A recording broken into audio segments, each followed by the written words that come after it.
পারবেন তো দিবিয়া সেন? এবার সর্বশক্তি নিয়ে ঝাঁপিয়ে পড়বে। হ্যাঁ, জগদ্ধাত্রী আবার মৃত্যুর মুখে পড়বে। যাচ্ছে এখন গ্রামের পরিবেশে। আপনারা দেখতে পাচ্ছেন এটা হচ্ছে আমাদের গ্রাম। গ্রাম বললে ভুল হবে, এটা হচ্ছে আমাদের চর। যে চর থেকে ফসল উৎপন্ন হয় সেই ফসলগুলা বাংলাদেশের বিভিন্ন প্রান্তে পৌঁছে থাকে। তো এটা হচ্ছে শশা ক্ষেত, এটা হচ্ছে শশা ক্ষেত। এই শশাগুলো দেশের বিভিন্ন জায়গায় পৌঁছে থাকে। তো আমি এখন একটা শশা ছিঁড়বো। আমরা এখন আছি চরের মধ্যে। চরের মধ্যে কিরকম পরিবেশ সেটা আপনাদের এখন দেখাবো। আপনারা দেখতে পাচ্ছেন যে এখানে শুধু গাছের বাগান আর গাছের বাগান। এখান থেকে ফসল উৎপন্ন হয়ে বিভিন্ন দেশে পৌঁছায়, যেমন ঢাকা, কুমিল্লা, রাজশাহী, বিভিন্ন দেশে এইখানকার ফসলগুলা সাধারণত পৌঁছে থাকে। আপনারা দেখতে পাচ্ছেন এটা হচ্ছে করলা গাছ। এই কোথায় নিতে আছে? এই তোমরা কই নিতে আছো? ওই যে ওইদিক নাও।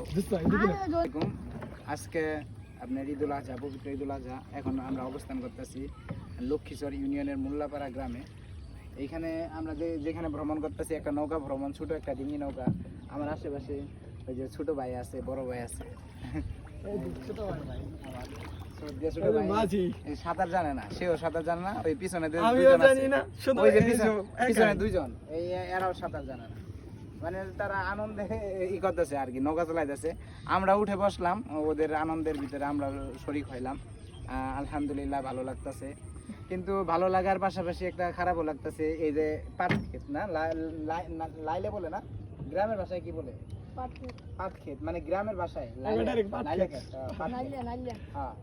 এই ক্ষেতটা প্রায় ডুবে যাওয়ার পথে, আশেপাশে অনেকগুলো মাছাও ডুবে যাওয়ার পথে, ওইদিকে দেখে আসলাম। তো এখন মনে হয় বন্যা নিকটবর্তী, বন্যা হবে না? কিছু প্রকৃতি ভিডিও করছো? এখন 5:30 বাজে, সূর্য দেখা যাচ্ছে যে পশ্চিম দিকে হেলে গেছে। খুবই একটা মনোমুগ্ধকর দৃশ্য। আমাকে খুব, মানে এই দৃশ্যটা খুব আমাকে সন্তুষ্ট করলো, ভালো লাগতেছে। This journey is very রিমেম্বারেবল।